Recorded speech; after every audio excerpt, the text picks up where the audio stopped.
오늘 나눌 말씀의 주제는 인간 관찰입니다. 인간 관찰. 인간을 관찰하기 위해서는 나 자신을 내가 관찰해보고, 가족도 관찰해보고, 이웃을 관찰해보는 것입니다. 영국의 여류 작가 도레스 레이싱은 이제 88세에 이제 황금 노트북이라는 글로 이제 노벨 문학상을 받게 됐는데요. 그때가 2007년이었습니다. 이제 그의 88세에 대한 생애는 두 가지로 나누는데요. 가난과 고통이었고, 영국 출생이었지만 아프리카 케냐를 방황하면서 어렵게 살았고, 배움이라고는 초등학교 중퇴한 것이 전부였고요. 그래서 이제 그의 작품이 이제 인간 관찰이고, 이제 관찰 중에서 고통하는 사람들, 가난과 불화 속에서 살아가는 이들을 관찰하면서 쓴 글이 이제는 노벨 문학상을 받게 됐습니다. 14세 때 이제 영국의 공무원과 첫 남편을 만나서 결혼했고, 두 자녀를 뒤로 하고 이제 또 떨어다니다가 이제 두 번째 남편인 그 남자를 만나서 아들을 얻었는데, 이제 60세 때까지 이제 질병으로 고통하면서 이제 그의 삶 자체가 아들 병 수발하는 거, 그것이 전부였습니다. 그래서 이제는 집에 놀러 오는 사람들에게 밥을 져주고 그들과 얘기하며 또 그들한테 또 위로를 받고, 이제 그들을 대상으로 글을 쓰게 된 것이 이제 그가 글에 시작된 것이고, 한마디로 그의 작품 세계는 고통의 이런 사람들이 살아가는 걸 글로 남겼고, 참 그래서 고통의 문제를 이렇게 낱낱이 관찰하는 작가가 되었습니다. 그래서 오히려 그 고통 중에 있는 그 작가가 오히려 나는 글을 쓰지 않으면 고통이다, 더 고통이 오기 때문에 자신의 고통이 사라지기 위해서는 글로 쓴다, 이렇게 하면서 그 고백 자체가 모두 다 고통이었습니다. 그렇지만 그의 글 중에는 이 고통에 대해서 다루었지만, 사람들한테 고통이 어떻게 해서 사라지는지를 이제 다루지 못했고, 아마 그의 생애 동안에 글을 어떻게 하나님께서 운행하셨는지 모르지만은 이제 고통을 껴안고 이제는 평생 동안 살아간 사람이 되었습니다. 이제 그런데 이제는 지금 우리들이 이제 오늘부터 이제 이웃 사람을 대상으로 이렇게 같이 하면서 이제 예배를 드리기 시작했는데, 이제 우리의 이제는 관찰은 어떻습니까? 이제 나 자신을 관찰하고, 가족들을 관찰하고, 이제 다가오는 이웃들과 이제 같이 이웃들을 관찰하게 되겠는데요. 우리들의 관찰은 이렇게 우리가 그전에는 고통에 있었지만 이 고통이 사라지는 것을 느끼고 같이 하기 때문에, 이제 그 드레싱이 썼던 이 고통에 대한 세계 노벨 문학상은 이제 우리들한테 목이 주어졌다면 이 고통이 사라지는 거, 사람은 어떻게 해서 고통이 사라지는가, 이거를 우리들한테 주어지는 하나님 계시기 때문에 어떻게 보면 이런 작품들이 통분께서 이렇게 남았으면 하는 생각이 듭니다. 노벨 문학상의 경지는 인간이 고통 중에 있지만 그 고통이 사라지는 그런 그 과정을 담은 대상이 없었고, 사람들이 그 관찰하는 것은 눈으로 관찰할 뿐이지, 사람의 잣대를 관찰할 뿐이지, 하나님이 한 사람 한 사람들의 그 관점에서 하나님의 그 고통을 다스리는 이런 그 관찰을 기록한 글은 없습니다.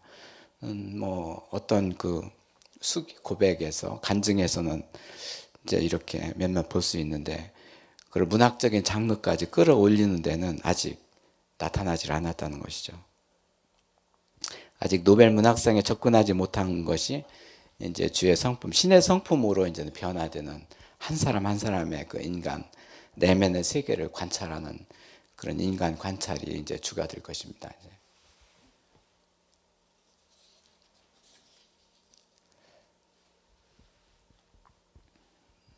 오늘 말씀은 창세기 2장 1절부터 3절까지 이웃사랑 첫 번째, 사람은 어디서 머물러 살아가는가, 이제 나 자신이 어디서 머물러 살아가는가, 그렇게 보면서 이웃사람을 관찰하면서 나와 이웃 사람이 어떻게 틀린지, 그래서 거기에서 기도 제목을 가지고 하나님한테 기도드리는 것입니다. 그것이 인간 이제 이웃 사랑입니다. 이제 오늘부터 이제 시작되는 예배는 아주 말씀의 시작부터 이렇게 시작되는 건데요. 이제 모든 것을 잊어버리고 이제 가벼운 마음으로 편하게 이렇게 새로 시작하는 마음으로 이렇게 예배를 드렸으면 합니다.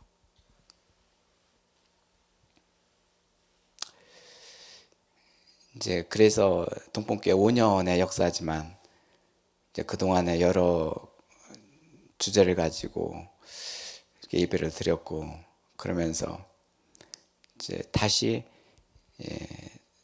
새 출발을 하면서 나를 관찰해보고 가족을 그리고 이웃을 관찰해보는 그런 시간을 갖게 해주신 하나님한테 감사를 드립니다. 이제 그 어디에 머물러 사는가, 나 자신이 이제 그런 질문을 하면 이제 지금까지 떠돌아다녔다는 것이죠. 네. 많이 떠돌아다녔던 나는 지금 어디에 머물러 사는가, 그리고 가족과 이웃은 어떻게 되는가, 그거를 이제는 오늘 나눠보겠습니다. 오늘 시간은 약간 길지만 오늘이 이제는 이웃 사랑에 대한 전체 줄거리가 다 들어있기 때문에 차근차근 말씀드리겠습니다. 네. 이제 사람이 나에게 아니면 내가 나에게 어디에 머물러 사느냐, 그렇게 이렇게 질문하게 된다면 이제 대답은 뭐 이제 강북에 산다, 강남에 산다, 단독주택에 산다, 아파트에 산다, 뭐 이렇게 머물러 사는 곳, 이렇게 눈에 보이고 손으로 만져지는 그런 거를 나눌 수가, 그런 답이 나올 수 있습니다. 그렇지만은 그것도 맞습니다. 그렇지만은 사람에게 그 머물러 있는 곳은 하나님이 정해 주시기 때문에, 하나님의 그 입장에서 너는 어디에 머물러 있느냐, 이제 그렇게 질문하게 된다면 하나님한테 이런 말을 할 수가 있습니다. 하나님께서 머무시는 곳은 이제 우상이 없는 곳입니다. 그래서 사람은 사람 안에 우상을 사라지게 해놓고 사람 안에 머물게 하십니다. 그래서 내 안에 머무는 하나님이 계시기에 내가 머물게 됐네요. 내가 어디에 살든지 상관이 없습니다. 뭐 아파트에 있든 단독주택에 있든 강남에 있든 강북에 있든 여행지에 있든 어디에 뭐 혼자 뭐 이제 풀밭에서 이제 밭을 메고 있던, 그것은 상관이 없습니다. 내가 머물러 있는 곳, 내 마음을 정착시키고 그 정착시키는 그분이 이제 창조주시고 나를 만드신 하나님이시고, 그분이 내 마음에서 머물러 계시고 나도 머물러 있게 되고, 이것이 창조 세계의 시작이고 이제 끝입니다. 그래서 이제 너는 어디에 머물러 있느냐, 그렇게 묻는다면, 예, 하나님이 제 안에 머물러 있기 때문에 저도 그 자리에 머물러 있습니다. 이렇게 말할 수 있습니다. 그래서 지금까지 우리들한테 하나님 우리 안에 머물러 있게 하시기 위해서 우리 안에 있는 우상들을 이렇게 하나하나 이렇게 제거를 해주시고 계신데요. 사실은 이 우리는 우상이라는 용어를 많이 쓰지만 이 우상이 조금이라도 있는 곳에는 하나님이 안 계시기 때문에, 우리가 주의 성품으로 우리 안에서 우상을 제거해지지 않는다면 하나님은 우리 안에 계시지 못하시는 것이죠. 그래서 우리가 떠나는 곳은 이제 우리 안에 이제 우상을 떠나게 하라. 내 안에 우상이 있으면 그 우상에 따라서 계속 나도 어딘지 방황을 하게 됩니다. 우상한테 다스림을 받게 되는 것이죠. 네가 거하는 곳이 어디냐? 이제는 하나님의 형상이 이제 저한테 거하는 곳입니다.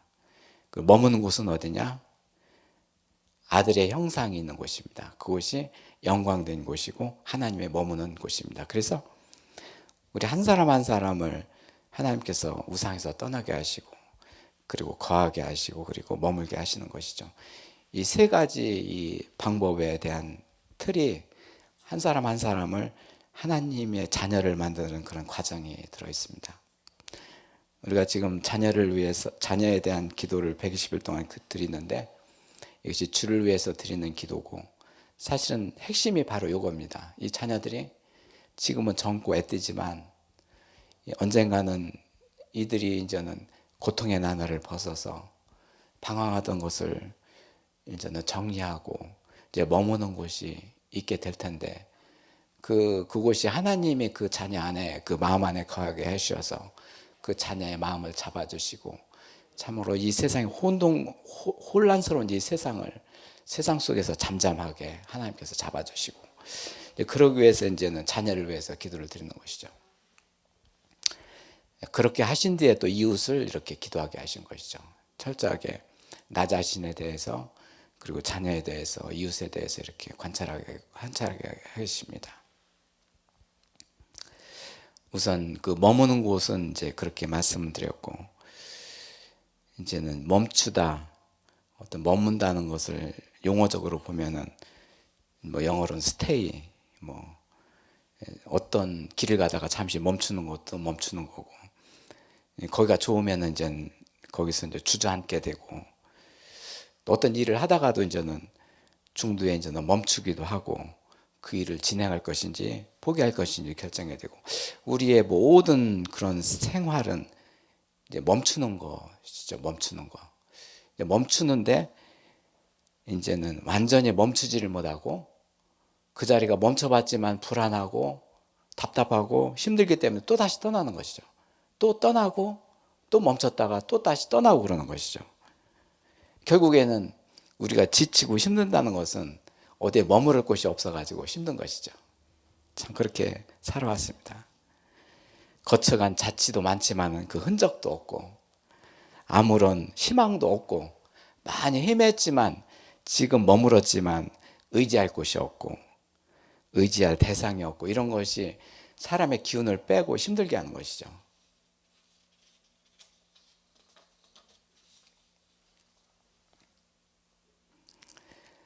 그 다윗은 예루살렘 성전 건축 자재를 모으면서 아들 솔로몬한테 성전 건축을 하기 위해서 하나님한테 기도를 드리면서 이런 기도를 드립니다. 우리는 우리 조상과 같이 주님 앞에서 이방 나그네다, 거류민이다, 떠돌이다. 세상에 있는 날이 그림자같이 희망이 없구나. 이제 거의 하나님의 은혜를 받은 이 자가 거의 말년에 이르러 하나님의 은혜를 받았으니 난 무엇을 할까 하면서 성전 건축에 대한 비전을 갖고 이렇게 허망한 자기 자신에 대해서 이렇게 기도를 드리는데요. 사실은 떠돌았지만 희망이 없었다. 거류민이다. 그리고 나그네였다. 그래서 여기에서도 다윗도 거처 할 곳 그리고 머무는 곳을 찾아 헤맵니다. 그래서 막판에 사람을 손으로 짓는 성전 건축을 아들을 통해서 이루게 되는데요. 그 역시도 허전한 머물지 못하는 하나님의 머물지 못하는 장사 예루살렘 성전이 되었고 결국에는 포로에 넘어가게 되었고 흔적도 사라지게 그 불에 타버렸고 그랬습니다. 어떻게 해서 사람이 머물 곳이 어디입니까 하는 것이 이제 구약 전체에 대한 선지자들의 질문이요 하나님의 은혜를 받았다는 자들의 그런 물음입니다. 이제 머물지 아니하는 잠시도 멈춰 서지 못하면 또 순식간에 지나버리는 것이 인간이고 나한테 좋은 일이 있으면 그 시간이 짧게 가고 힘든 일이 있으면 그 시간이 좀 길게 가고 20대에는 그 기간이 굉장히 긴 것 같지만 이제 40, 50대가 되면서 그 시간이 점점 빨라졌고 그러면서 뭔가 그 머무는 곳이 없이 뭔가 잡으려고 하는 거 잡히지 않는 가운데 시간이 지나가는 거 이렇게 하소연하는 것이 우리 인생들의 그런 몫이죠. 이제는 욥은 고통 중에서 허무한 것을 이렇게 말했는데요. 욥기 14장 1절부터 3절에는 여인에게서 난 사람들은 생애가 짧고 걱정이 가득하고 그는 꽃과 같이 자라나서 시들어버리고 그림자같이 떠나가며 머물지 아니하거든 이와 같은 자를 주께서 눈여겨보시나이까 하고 묻습니다. 나를 주 앞에 이끌어 재판하시나이까. 참으로 의롭지 못한 자를 의롭게 만드시기 위해서 재판하신 하나님 앞에 내가 머물 곳이 어디입니까? 이 세상 이 나 자신이 짧은 인생이나이다. 내가 영원한 그리스도를 꿈꾸면서 이렇게 머물 스테이할 장소를 이제 찾고 있는 것이죠. 이제 고통 중에 있는 이 욥은 내가 머물 곳을 찾고 있습니다. 참으로 이 이스라엘 백성들은 또 성전 건축을 위해서 시막을 짓고 성막을 짓는 그런 자리에서 한 그 제사장이 이름 없는 제사장이 나와서 그 앞에 머뭅니다. 여호와 앞에 머물다. 하나님을 섬기면서 제사를 드리기 위해서 그 앞에 머뭅니다. 하나님이 임재하시는 처소인 이 성막이라고 하는데 제가 이 앞에 뜰 앞에 있으면 제가 마음에 머물 수 있을까요? 그러면서 사무엘상 21절 7절에서는 그날에 사울이 시내의 한 사람이 여호와 앞에 머물러 있었는데 그는 도맥이라 이름하는 에돔 사람이요 사울이 목자장이었더라. 사울이 목자장이 그랬던 왕 앞에서 헤매는 그런 마음을 잡기 위해서 성막 앞에 쭈그려 앉아가지고 나의 마음이 머물 곳을 찾고 있는 그런 기도입니다. 성막 앞에라도 있으면 내 마음이 머물 수 있을까요? 이곳에서 예배를 드리면 제 마음이 머물 수 있을까요? 그러면서 드리는 하나의 기도입니다. 인생은 떠돌아다니다가 머무는 곳을 찾게 되는데 이젠 성막 뜰 앞에 와 있고 사람은 왜 떠돌아다닐까요? 그리고 나는 지금 현재까지 떠돌아다니진 않는지 이렇게 나 자신을 관찰해 보는 시간이 됐으면 합니다. 지금 나는 어디에 머물고 있을까요? 머무는 곳이 없다면 떠돌아다닐 수밖에 없습니다. 내가 잠시 머물고 있지만은 그 자리가 불편하기 때문에 뭐를 해야 되기 때문에 뭔지 알 수 없는 그 일을 해야 되기 때문에 또 일어서서 해야 되는 것이죠. 바울은 마지막 때 이제 온전한 그리스도의 형상으로 변할 것임을 이렇게 하나님의 말씀을 받았는데요. 바로 고린도전서 15장 47절에 나오는 몸의 부활입니다. 첫사람은 땅에서 났으니 바로 아담입니다. 흙에 속한 자이나 둘째 사람은 하늘에서 나셨으니 그리스도입니다. 무릇 흙에 속한 자들은 저 흙에 속한 자 같고 무릇 하늘에 속한 자들은 저 하늘 속에 속한 자 같으나 우리가 흙에 속한 자의 형상을 입은 것 같이 또한 하늘에 속한 이 형상을 입었느니라. 그리스도가 우리 안에 이제 하늘에 속한 형상을 가지고 하나님의 형상을 가지고 영광된 몸으로 우리한테 오신 것은 바로 우리 마음을 이제 스타이하기 위해서 머물게 하기 위해서 우리가 하나님의 영광에 도달하는 그런 마음이 돼야지만이 마음의 그런 나의 그런 목적을 달성하고 나의 인생의 삶을 의미 있게 이렇게 하고 하나님 역시 기쁘게 보시고 그렇기 때문에 이렇게 하늘에 속한 자가 땅 위에서 속한 우리들을 맞이하면서 하늘에 속한 자로 만들어가는 것이죠.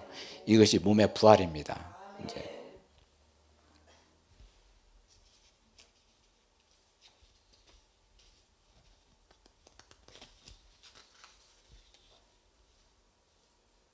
최초의 사람인 아담은 흙에 속하였고 흙으로 만들었고 그 후손 우리 역시 흙으로 만든 후손이 되었습니다.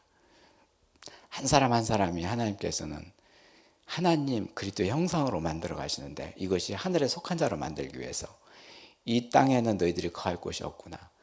너희 자녀들아 너희가 구할 곳은 천국의 이런 곳이다. 아버지가 있는 곳이다. 아들이 있는 곳이다. 성령이 있는 곳이다. 그래서 한 사람 한 사람을 이렇게 하늘에 속한 자의 형상으로 만들어가는 것이 이제 저희들의 예배고 그 일을 또 동pon교회에서 이루어 주시고 그래서 이 일을 가지고 우리 이웃 사람들은 어떻게 사는가 이거를 또 관찰하는 그 시점에 있는 것이죠.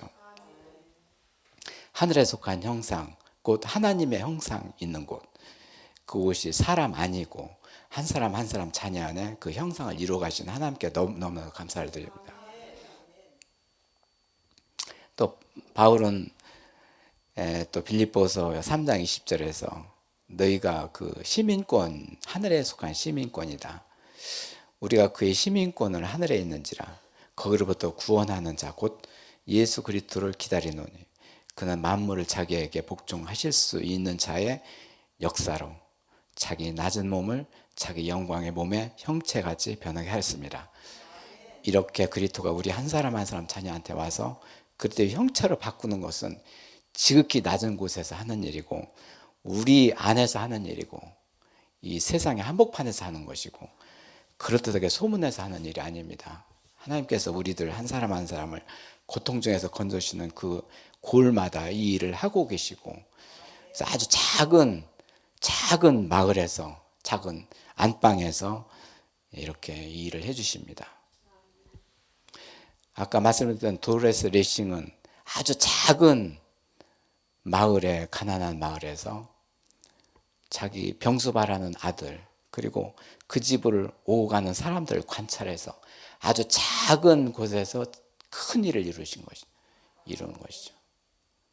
하나님의 이 형상을 이루는 구원의 역사도 사실은 우리가 큰 마음을 가진 사람들한테 있는 것이 아니라 지극히 그리스도를 기다리면서 그리스도의 마음과 같이 하는, 하나님의 뜻을 같이 하는 자들 안에서 이렇게 아주 작은 곳에서 작게 이루어지는 것이죠. 천국의 길은 아주 작고 아주 가늘고 그 길이, 그래서 그 길이 좁은 길인 것이죠.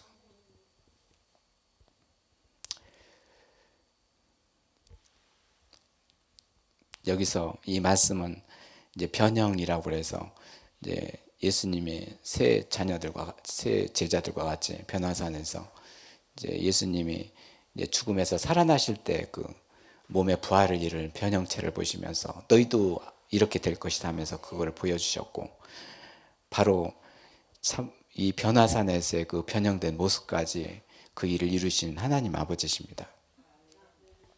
결국 이제 나는, 그리고 이웃 사람들은 이제 우상으로 이제 떠돌아다니게 돼 있는데요.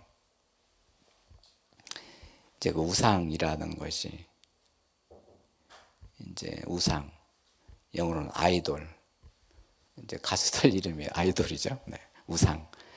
예배 다상으로 삼기 위해서 이제는 금이나 은이라는 것들을 만든 사람들, 그런 것들을 만들어 놓고 내가 가까이 하면서 이제 그를 이제 좋아하고 이제는 숭배하고 자기도 모르게 이제는 예배하는 것이죠.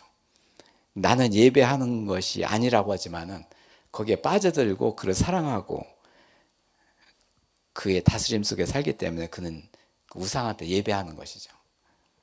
우리가 하나님한테 예배당에서 이렇게 예배를 드리는데 우리는 절차와 방법을 가지고 이렇게 예배 드리는데, 사실은요 우리의 예배는 실생활 현장에서 있는 것이죠.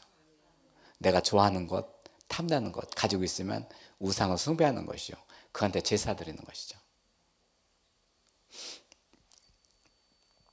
우상 숭배 중에서 가장 악독하고 지독한 것이 이제 음행인데요. 에베소서 5장 5절에 너희도 정녕 이것을 알거니와 음행하는 자가 더러운 자나 탐나는 자 곧 우상 숭배하는 자 그리스도 하나님의 나라에서 기업을 얻지 못하나니 누구든지 헛된 말로 너희를 속이지 못하게 하라. 이로 말미암아 하나님의 진노가 너희 불순종하는 자들한테 있느니라. 이렇게 하나님의 기업을 받지 못한다는 거. 아브라함의 그런 아들 이삭의 부인을 얻도록 하기 위해서는 이 기업을, 이 하나님의 기업을 자녀한테 내려주기 위해서 노력한 것이 그 부인을 얻기 위한 노력, 사람들을 보내서 여러 가지 시험을 하게 하고 그랬습니다. 여자들이 이제는 그 성전을 파괴하는 그런 일들을 했었던 현장에서 하나님께서는 여자가 현숙한 여인으로 해서 이 하나님의 자녀하고 이렇게 한 가정을 이루어야지만이 하나님 나라의 그런 기업을 내려받을 수가 있다. 그래서 특히 음행하는 자를 경계하시면서 음행이 있는 곳에는 이제는 성전 건축도 없고, 그리고 이와 같이 하나님의 기업과 유업을 받을 수도 없고, 그렇기 때문에 이거를 경계하고 있습니다. 그렇지만 오늘의 세상은 완전히 이걸 뒤엎고 이 위에 섰을 뿐만 아니라 아버지 이 흔적 자체도 남기지도 않고 아주 여기에 맞서 이제는 세상에 있습니다. 악의 세력들이 이와 같이 참으로 하나님 자녀의 기업과 유업을 받지 못하도록, 그 길에 서지 못하도록 이렇게 막아버리는 것이죠. 그래서 그 사탄들이 하는 것은 사람들 마음속에 우상을 둬가지고 그 우상으로 이끌림을 받아서 살도록 결국에는 넘어지고 자빠지고 이제는 멸망하도록 가는 것이 이제는 사탄들이 우상을 넣어가지고 하는 일이죠. 그러니 하나님의 형상을 이루는 자녀들과 사탄들의 우상을 우리 안에 줘가지고 우상의 형상을 이루는 것과의 이 극심한 전투가 이제 지금도 벌어지고 있는 것이죠. 이 전쟁입니다, 바로. 눈에 보이는 것은 땅의 것이고 결국에는 탐심이고, 눈에 보이는 거 먹음직스럽고 이런 모든 것들은 탐심으로, 그러므로 골로새서 3장 1절에는 그러므로 너희가 그리스도와 함께 다시 살리심을 받았으면 위의 것을 찾으라. 거기는 그리스도께서 하나님 우편에 앉아 계시니라. 위의 것을 생각하고 땅의 것을 생각하지 말라. 이것은 너희가 죽었고 너희 생명이 그리스도와 함께 하나님 안에서 감춰졌습니다. 여기서 이제는 우리의 생명을 이렇게 살리셔서 그리스도의 품에 안게 계셨고 하나님 안에 감춰졌느니라. 그래서 이 너희는 너희 영과 혼은 이제 하늘에 속한 자니 이 땅의 것을 이제 본받지 말고 그를 탐심을 갖지 말라 하면서, 사실은 우리한테 지독하게 따라다니는 것이 탐심입니다. 이제 신의 성품, 제 성품으로 이제 연단 받으면서도 끈질기게 막바지에서 없어진가 하면 다시 나도 모르게 드러나는 것이 탐심이고, 이 탐심의 결국은 이 탐심의 싸움입니다. 결국. 그러므로 땅에 있는 지체를 죽이라. 그래서 바울은 매일 죽노라 했습니다. 음란과 부정과 사욕과 악한 정욕과 탐심이니, 탐심은 우상 숭배니라. 이 우상 숭배를 만드는 그 첫 것이 탐심이고, 우상이 커지고 작아지는 것도 탐심이 크냐 작으냐에 따라서 우상이 만들어지는 것이죠. 우리 안에 우상은 탐심으로 시작된 것이죠. 최초 인류가 그렇게 탐심으로 시작된 것입니다. 이것으로 말미암아 하나님의 진노가 임하였느라. 이미 온 세상에 하나님의 진노가 임한 상태입니다. 결국 이제 하나님이 머무시는 곳을 찾아가 보겠는데요.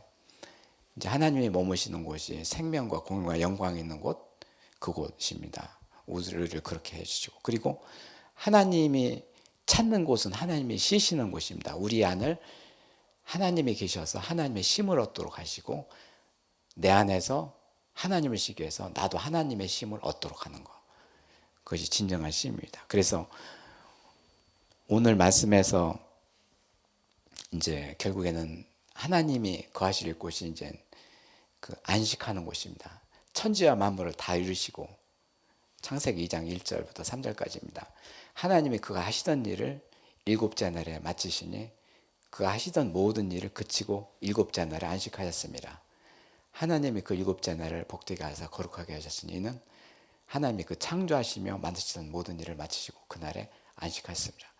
바로 이 짧은 말씀 속에는 일과 쉼과 복이 있습니다. 일, 어떤 일입니까?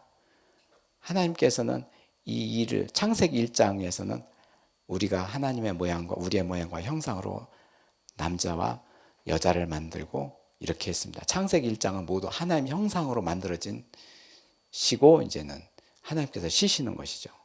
그래서 창세기 1장과 창세기 2장 인간 창조 이 중간에 이 말씀을, 귀한 말씀 우리한테 주셨는데요.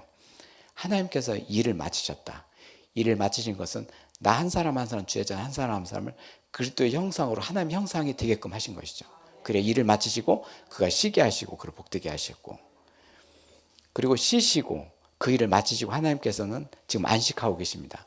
창조가 6일 동안에 다 끝나고 지금 하나님 창조주는 안식하고 계십니다. 근데 하나님께서는 쉬셔야 되는데 나 때문에 쉬지를 못한다. 내가 하나님의 일을 제대로 받지 못해서 진행 중에 있으면 나도 쉬지 못하고 하나님도 쉬지 못하는 것이죠. 하나님께서는 야, 너 좀 빨리 좀 일 좀 하더라. 네가 일을 다 끝내야지만 내가 내 안에서 쉴 텐데 너 빨리 좀 끝내라 하면서 채찍하시는 것이죠. 그러면서 이제는 하나님께서 우리 안에서 쉬고 안식하시고, 이 안식이 이 세상의 안식뿐만 아니라 이 육신의 죽음에서 이제 잠드는 것이죠. 죽음에서 가서 영원한 하나님이 계신 곳에서 이렇게 안식하면서 이 그리스도가 다시 오실 때 부활, 몸의 부활일 때까지, 그때까지 모든 전 과정이 안식인 것이죠. 창조는 6일 만에 끝났고 하나님은 지금 영원한 안식에 들어가 있는 것이죠. 심령고에서 사람이 일하는 것과 쉬는 시간을 계산해 봤는데 일하는 시간은 0.002%, 나머지 모두는 99.998 뭐 이런 식으로는 안식하는, 사람한테는 그 모두 안식입니다. 쉬는 겁니다. 하나님은 그렇게 쉬고 계시니까 안식이고요. 우리가 풀잎을 봐도 열매를 맺는 것도 곡식에 들어가고 이듬해까지 나올 때도 그들도 이제는 곡식으로서 이제 쉬고, 이 창조의 세계는 바로 안식이라고 말할 수가 있습니다. 그렇지만 우리가 이 세상에 살 적에는 우리가 주어진 일, 거기에 아주 그냥 휘말려 가지고 거기에 넘어지고 자빠지고 하면서 그게 무슨 일인지도 모르고 나의 뜻대로 하면서 내가 무너지고 넘어지고, 하나님의 뜻은 간 곳이 없고, 그럴 때는 그 일에 힘들고 그 속에서 고난을 당하게 되고,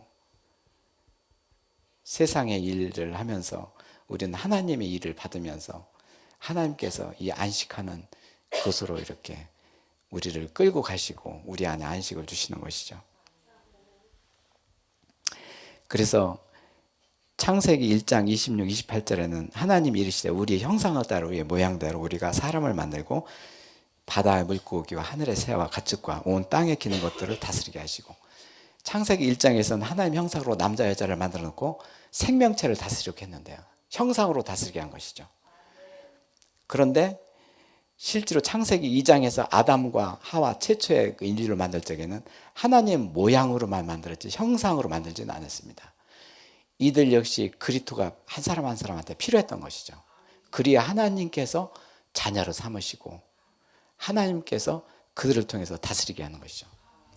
이 동풍교회의 큰 역사를 주신 하나님께서 이거를 발견하게 하시고 우리들한테 하나님의 형상을 이루어주셨기 때문에 이 말씀을 우리한테 주셨고, 이 말씀을 가지고 이제 이웃을 위해서 기도하게 된 것이죠. 이웃도 이렇게 되기를 하나님 원합나이다. 모든 인류가 이렇게 되기를 원합나이다. 그래서 이렇게 그 말씀을 가지고 이제 하나님한테 이제 큰 기도를 드리게 된 것이죠. 우리의 일, 하나님께서 우리 한 사람한테 해준 일은 지극히 작은 곳에서 그 일을 해주셨지만 그 일이 결과는 엄청나게 큰 기도를 우리가 드리게 하신 것이죠. 하나님께요. 그러면서 하나님께서는 아담한테 지으시고 너야 새 만들고 동물 만들고 이거 이름 지어봐라 하면서 이름만 짓도록 했습니다. 그를 하나님의 형상으로 만들어서 다스리게 해야 되는 몫이 따라야 했습니다. 그것에 실패하고 넘어지고 해서 에덴 동산을 추방하게 된 것이죠. 그 추방이 모든 인류의 몫이고 모든 인류가 고통하는 것입니다. 결국 하나님의 형상으로 되지 않으면 고통이고 머물지 못하고 일을 마치는 것이 시작이 뭔지 끝나는 것이 무엇인지 모르고 쉬지 못하고 일하는 것이 무엇이고 쉬는 것이 무엇인지 모르고 복이 무엇인지 모르고 이거를 분간하지 못하게 되는 것이죠.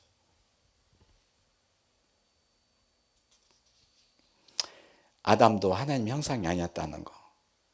창세기 2장 7절에는 여호와 하나님이 땅의 흙으로 사람을 지으시고 생기를 그 코에 넣으시니 사람이 생명된지라.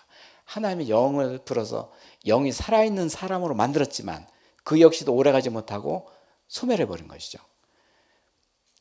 하나님의 영도 중요하지만 우리들한테는 그리스도 아들이 필요하고 그래서 같이 연합돼서 하나님 아버지 자녀가 되는 것이죠. 하나님은 모든 인류한테 이 포문을 여신 것이죠.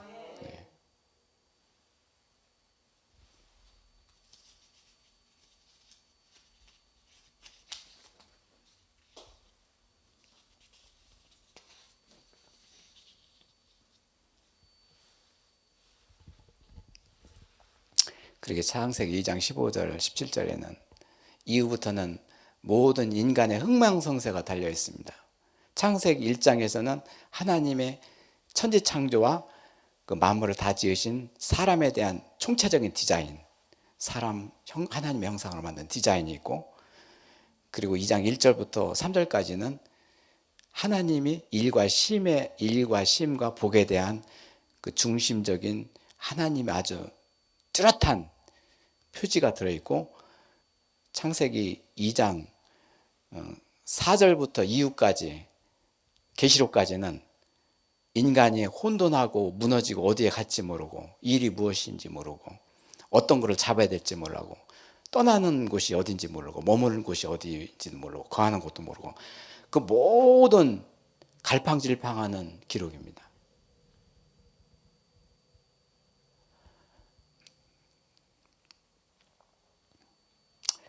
이제 요 뒤부터 이제는 갈팡질팡하는 인간의 그 삶을 보겠습니다. 창세기 2장 15절 17절인데요. 여호와 하나님이 그 사람을 이끌어 에덴 동산에 두어 그것을 경작하게 하시고 사람에게 명하여 이르시되 동산 나무 열매를 내가 입을 먹되 나무 열매를 선과 악을 알게 되는 것은 먹지 말라 이렇게 하셨고, 생명된 자, 이제 하와는 생명되지 못했지만 아담이 생명된 자가 또 이렇게 있었는데 사탄은 하와한테 이렇게 접근해서 이걸 무너뜨리게 하는 것이죠.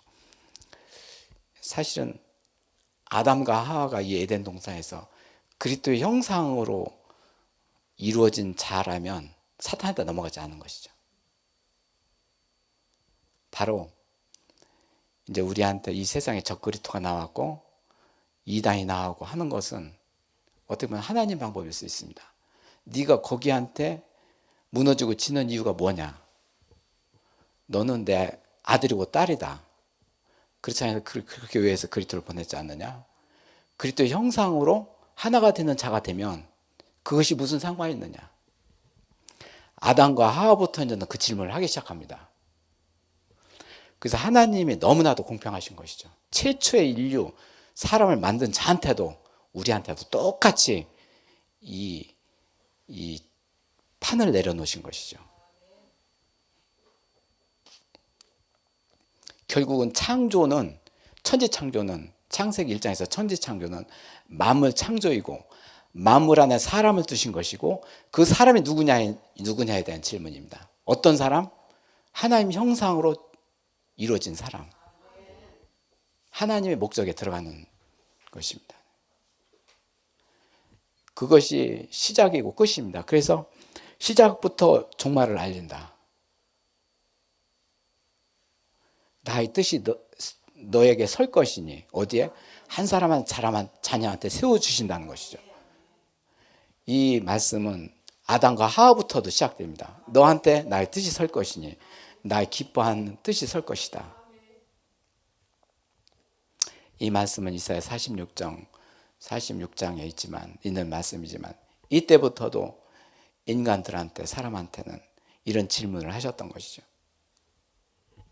그래서 참으로 창세기 2장 19절에는 여호와 하나님의 흙으로 각종 짐승과 공중의 새를 이렇게 만드시고 아담이 무엇냐고 이렇게 부르시니 또 이렇게 아담이 그 생물을 이름을 짓고 그것이 또 하나님께서는 보기에 좋았고 아담한테 이제 피조물을 이름을 짓게 생명체들을 이름을 짓게 하셨고 사람이라는 것은 하나님이 지으신 이름입니다. 우리가 사람을 만들고 하나님이 사람을 그만큼 존귀하게 여기시기 때문에 사람이라는 이름이 하나님께서 지은 이름이고 새들 짐승들은 전부 다 다스릴 자들한테 이름을 지켜야 하시는 것이죠.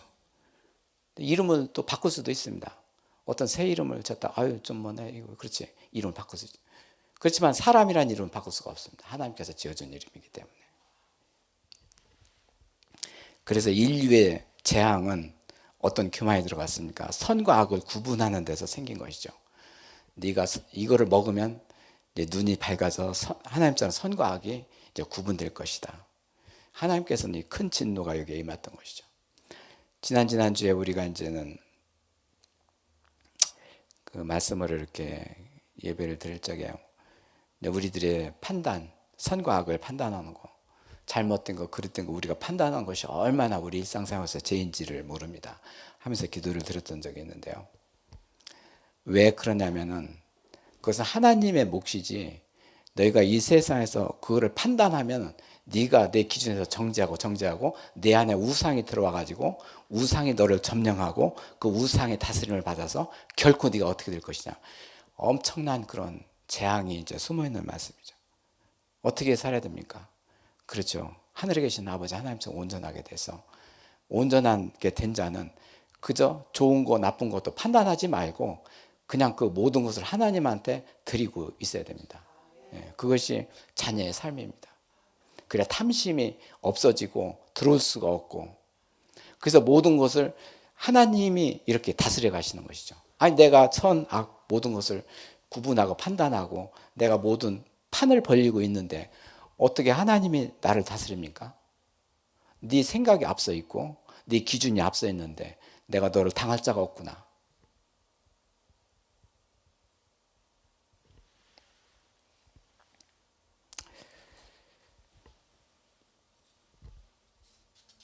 결국 이렇게 돼서 선악을 판단하는 것 때문에 이제 최초의 그 탐심이 들어가야 되겠고, 두려워하게 됐고, 떨며 들어가게 됐고, 하나님과 이제 원수가 되게 되었고, 그래서 이제는 에덴 동산에서 추방되기 전에 이제는 하나님께서 그들한테 복음을 전하신 것이죠.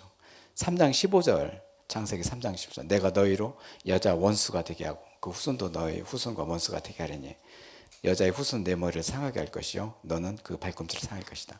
그리스도를 보내서 그 머리 사탄을 상하게 할 것이요 그는 뒷발꿈치를 상할 것이다.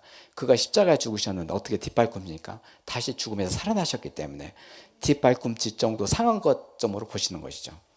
그래서 이들이 하나님께서는 참 얼마나 힘드셨겠습니까? 마음을 만들어 놓고 최초의 사람을 만나 놓고 에덴 동산에서 하나님과 같이 사랑을 하면서 이렇게 살려고 하고 그를 제사장으로 삼고 참으로 뭔가 이렇게 하려고 하셨는데 거기서 추방하니 얼마나 가슴이 아팠겠어요. 그랬더니 이제는 그한테 복음을 이렇게 전한 것이죠. 그것을 최초의 복음이라 원시 복음이라고 하는데요. 최초의 복음이 이루어지는 것이 창세기 1장입니다. 어떻게 이루어집니까? 남자 여자가 하나님의 형상으로 된 것입니다. 그것이 최초의 복음, 원시 복음이 이루어지는 것이죠. 이 복음이 어디서 이루어집니까? 주의 가정에서 이루어지는 것이죠. 한 사람 한 사람 주의 가정에 들어가서 그래서 하나님 형상으로 돼야지만 주의 가정에 들어가고 거기서 하나님을 모시고 다니게 되고, 그러니 여기에서 얼마나 아담과 하와한테는 이 참으로 그때 당시에는 이렇게 종이로 쓴 이게 말씀도 없고 망망타해에서 참으로 사탄한테 속아서 거기서 쫓겨나고 이러는 그 입장을 볼 적에는 어떻습니까? 사실 우리가 이런 입장인 것이죠. 이런 입장에서 살았었던 것이죠. 그렇지만은 하나님께서는 그를 쫓았지만 외면하지 않으시고 그리스도를 보내신 것이죠. 결국은 쫓아서 방황하고 머물지 못하는 그들, 너희들은 누구냐? 그리스도를 보낸 것이 결국은 그리스도 같이 머물게 하시는 것이죠. 방법은 그겁니다. 하나님의 방법은. 그래서 두려움에 떠는 아담과 하와를 보고 이제 그들은 이제 무화과 나무로 가렸지만 수치심을 가렸지만 하나님께서는 이제 가죽 옷을 입히었고 가죽 옷을 이제 뭡니까? 피를 흘린 그런 흔적을 보이신 것이죠. 그리스도를 보내서 피값으로 너를 이제는 구원하겠다는 그런 하나님의 구원 계획이 거기에 들어있는 것이죠.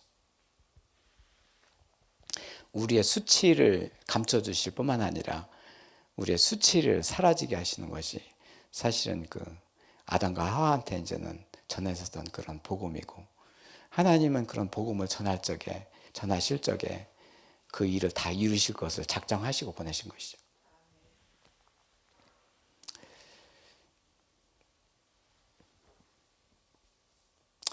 그리고 이제는 아담 후손들이 이제 최초의 살인 사건이 이제 악으로 방황하며 떠돌아다니면서 악행을 저지릅니다. 하나님 아벨과 그의 제물을 받으셨습니다. 창세기 4장 8절에 가인과 그의 제물은 받지 않으신데 그 시기심으로 동생을 때려 죽인 사건이 일어나는데요. 가인이 그의 아벨에게 말하고 그들이 들에 있을 때 가인이 그의 아우 아벨을 쳐 죽였느니라. 아벨은 최초의 순교자가, 예배하다가 최초의 순교자가 됐고, 가인이 이렇게 악행을 저지른 자들입니다. 여기서 가인의 후손들이 누굽니까? 참으로 이 질문은 참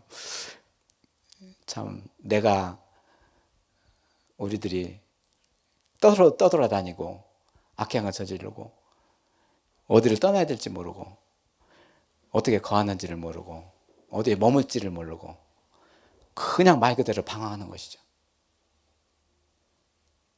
그의 후손이 된 것이죠. 모든 인류가. 결국 끔찍한 사건으로 이제 땅까지 저주를 받게 됐는데, 땅에 그 입을 벌려 내 손에서 내 아우의 피를 받았은즉 내가 땅에서 저주를 받는, 인간의 죄악으로 땅까지 저주를 받고 힘들고 수고하지 않으면 내가 먹을 것이 없으리라.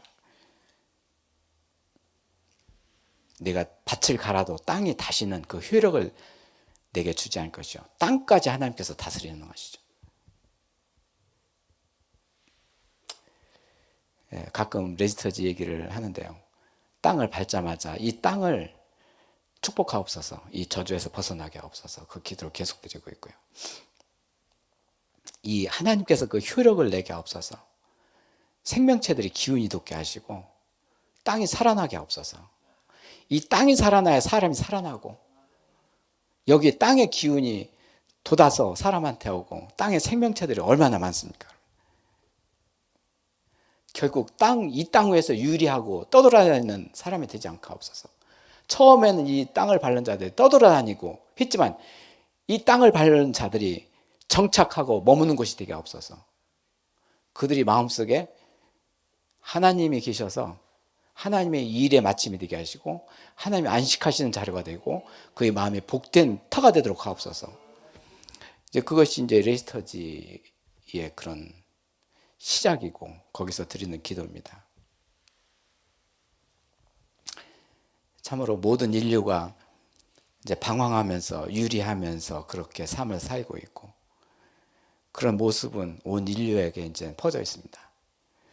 아무리 좋은 집에서 아무리 좋은 차를 타고 다니고 비서를 거느리고 떵떵거리고 하더라도 모두 다 방황을 하고 정착을 못하고 있는 것이죠. 이 정착의 손이 창조주 하나님이 그 한 사람 한 사람을 잡아주시고 머물게 해주셔야 된다는 것이죠. 이것이 창조 질서이고 사람을 만드신 하나님의 모체이자 표본입니다.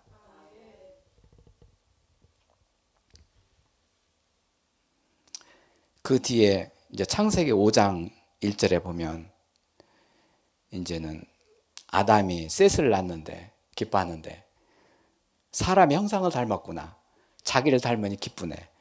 모든 인류가 사람의 형상으로 닮아서 생육하고 번성합니다.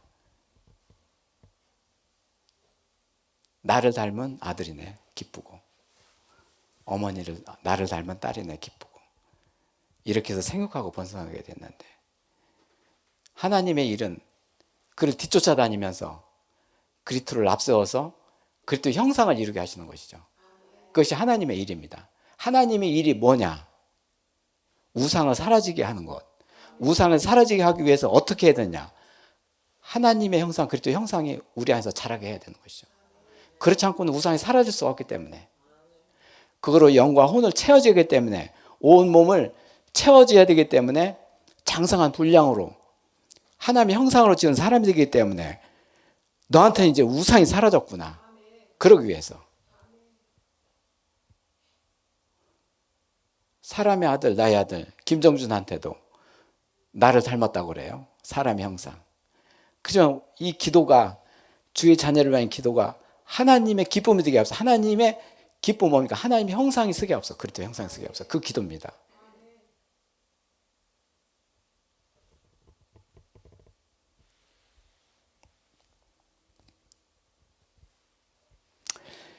창세기 5장 1절에 이것은 아담의 계보를 적은 책이니라. 하나님의 사람을 창조하실 때 하나님의 모양대로 지으셨다. 여기서 핵심입니다. 하나님께서 사람을 창조하실 적에 하나님의 모양대로 했네.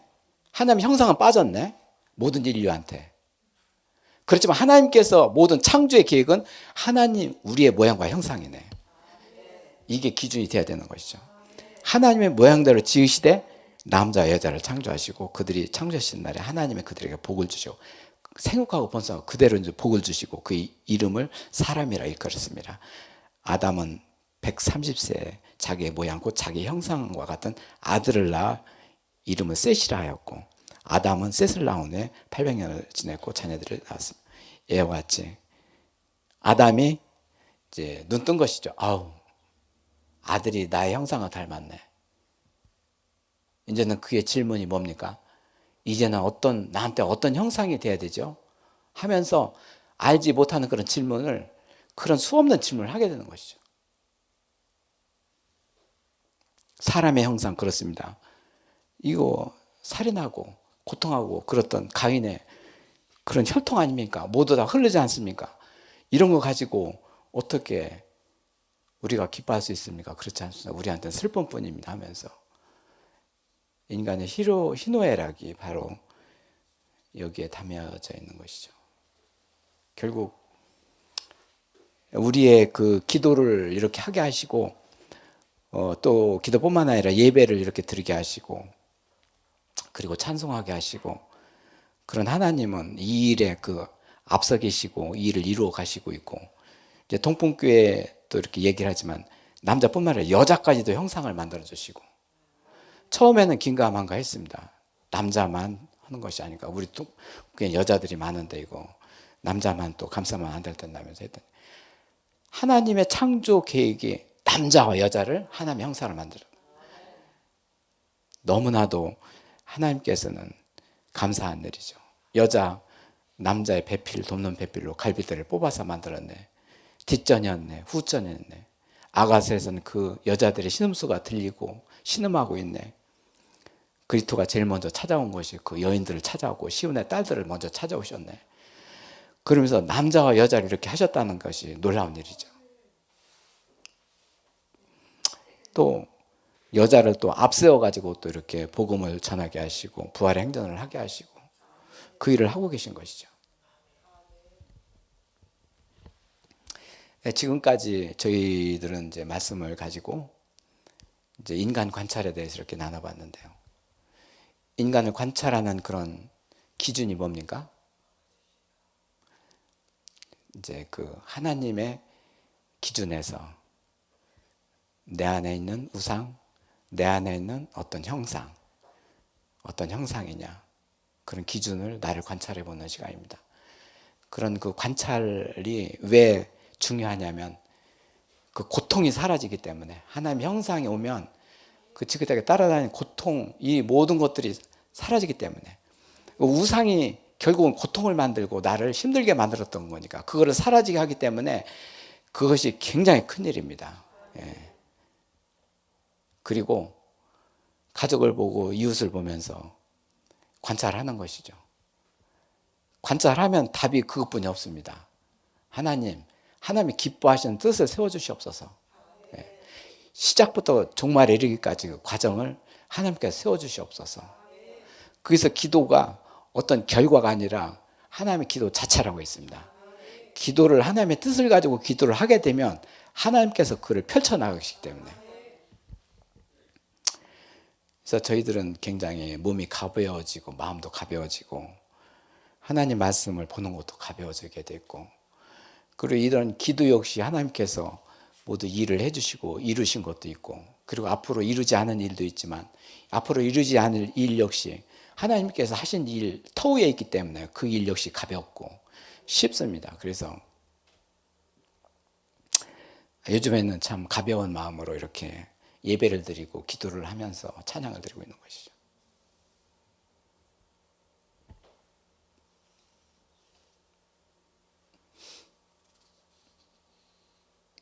기도 제목에서요.